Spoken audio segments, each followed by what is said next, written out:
Dentists in the UK are often said to earn a lot of money, but is that still the case? Taxes are on the rise, student loan fees are higher than ever, and more dentists are getting sued by the day. So has the gravy train for dentists ended, or is it still worthwhile? Well, whether or not you are a dentist, you're thinking of a career in dentistry, or you're just a member of the public who is just curious, this video is going to be for you. My name is Dr. James Martin and I'm a UK dentist. I have worked in every single clinical role that UK dentistry has to offer, NHS, private and everything in between. So I've seen how each one of those affects my income. I'm even going to be showing you pay slips today so you have first-hand documentation and evidence of what that remuneration and salary looked like. Since I left clinical dentistry, I went on to start a business which helps dentists become more profitable in their practice. So what that means is I get to see how much they really earn and not just the boring national statistics that everybody can look up on the internet. In this video, I'm going to walk you through the typical career path of a dentist in the UK and reveal how much you can expect to earn at each stage. Remember, I am no longer working as a dentist in the UK, therefore I am not bound by the regulator, and what that means is I don't have to hold back whenever it comes to telling it how it really is. This will truly be a no-holds-barred expose of how much one can earn as a dentist within the UK, so let's get into it. So here's how we're going to do this. I'm going to walk you through the typical career path of a dentist within the UK step by step. Remember, your career path may not look exactly like this. You may miss out certain steps or do things in a different order, and that's completely okay.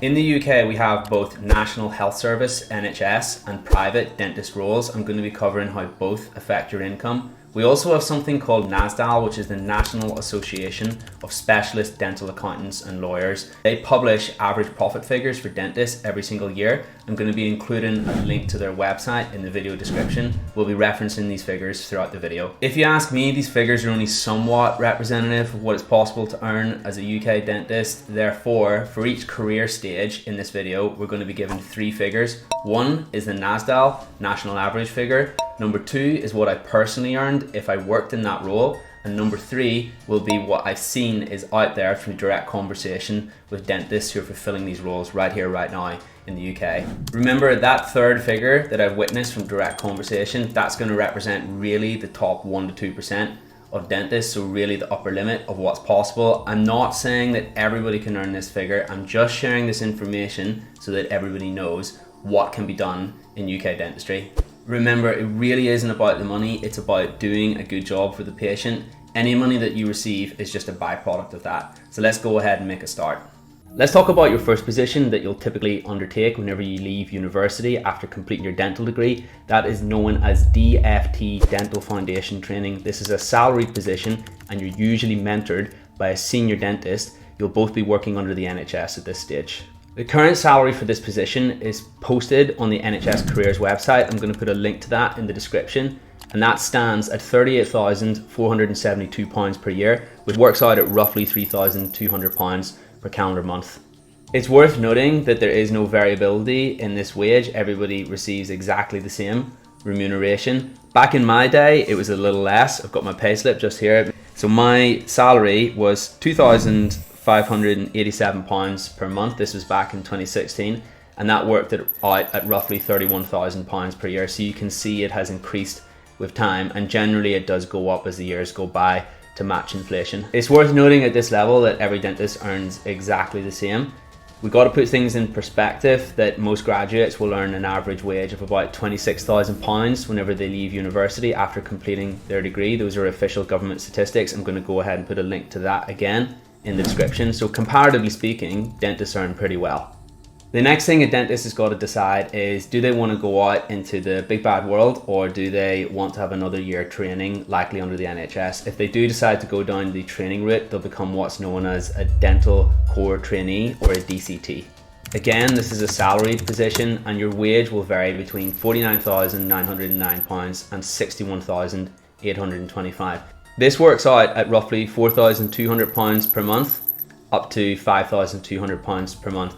As to how much you get paid, it depends on the position that you take. Maybe you work in a hospital, maybe you work in a clinical role, in a practice somewhere.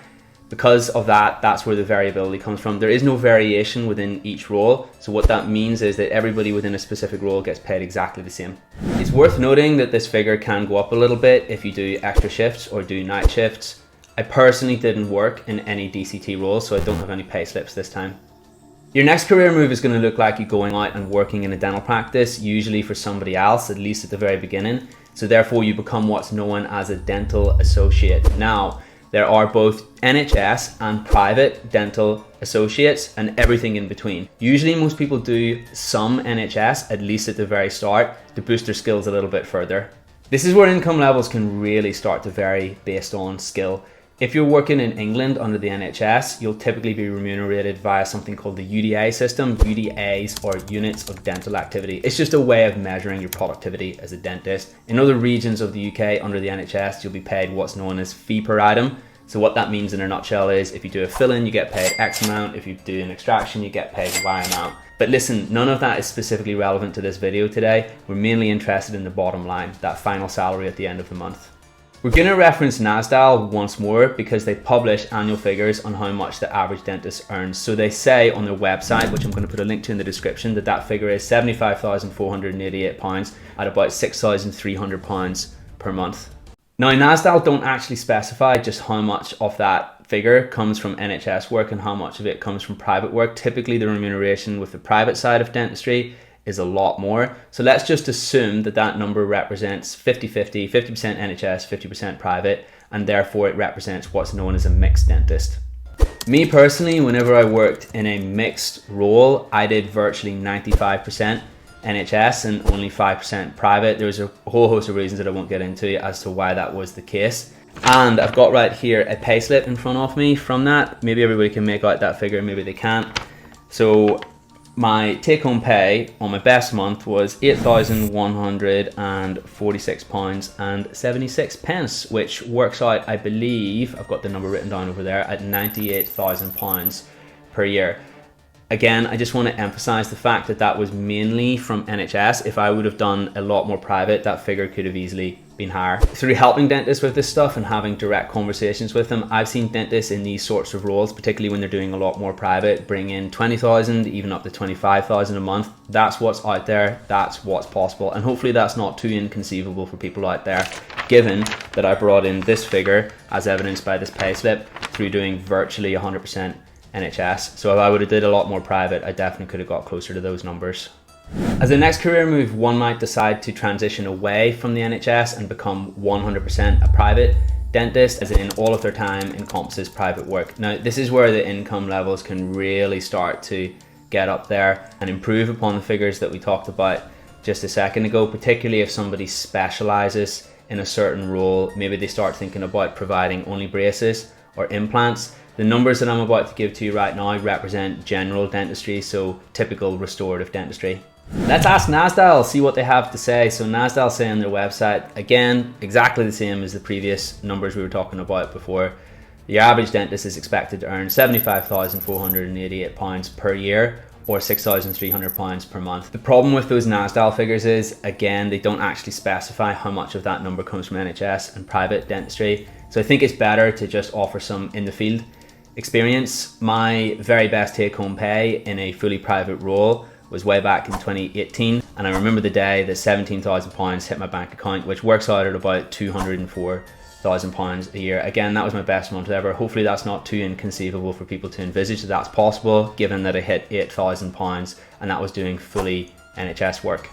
If we talk about in the field experience and what I've directly witnessed is possible through conversations with dentists, the most I've ever seen, the top 1 to 2%, is in and around the 35,000 mark. So that works out at, again, got it written over here, £420,000 per year. Really, you need a lot of things going for you to hit those kind of numbers. Your practice marketing needs to be on point.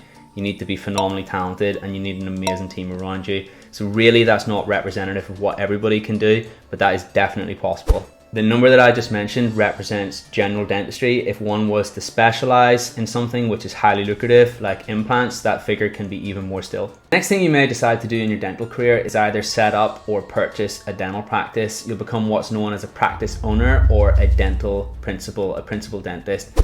If you do decide to do this, well, the sky really is the limit whenever it comes to your remuneration, particularly if you've got multiple practices or practices are very profitable.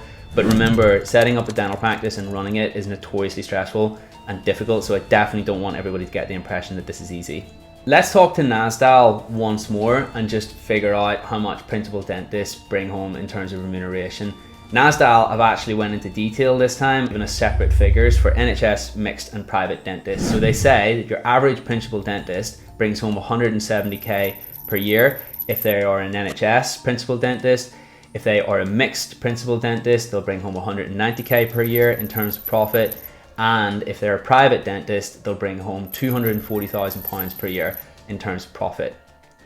I personally have never owned a dental practice, so I can't give you any personal figures on this one. However, having had conversations with dentists out there who own multiple practices, as I was saying just a moment ago, the sky really is the limit as to how much wealth you can generate. Remember, those NASDAQ figures are just the averages. So I'm going to leave this one to everybody's imagination. 6 figures, 7 figures, 8 figures, all completely possible if you've got the right setup and you spent enough time building it, and with a little bit of luck as well, of course. Now, as you can see, those average figures for principal dentists I talked about just a second ago are actually not too far removed from what you can earn as an associate. So some of you might be thinking, what's the point in setting up a business?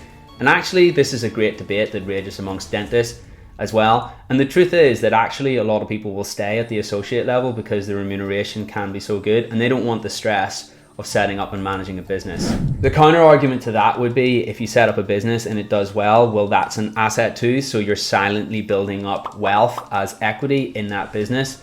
It's not unusual for a dental practice to sell for $1 million, $2 million, something along those lines. So what that can mean is that it makes the additional stress worthwhile. If anybody is interested in just how much dental practices sell for, so they can get a little bit of an understanding as to whether or not it's worth it to set up their own dental practice, there's a company called Christie & Co, which publish an annual report on the sentiment of the UK dental practice sales market. They'll publish the average dental practice sales figure, the highest one and the lowest one, among other details within this report. I'm going to go ahead and link that in the description. There you have it, folks, the most comprehensive and substantiated answer that exists whenever it comes to how much a UK dentist can earn throughout each stage of their career. If you're curious as to why I stepped away from dentistry despite the numbers that we talked about just a second ago, I'm going to put a video just here next to my fingers which talks about my journey. Please do not get blinded by the figures, guys. I make this video just to educate people and show them what's possible, because to my mind there was no other resource out there on the internet that I could find that answered this question definitively. It really is not all about the money. Dentistry is a caring profession and really is about doing the best job for the patient first and foremost.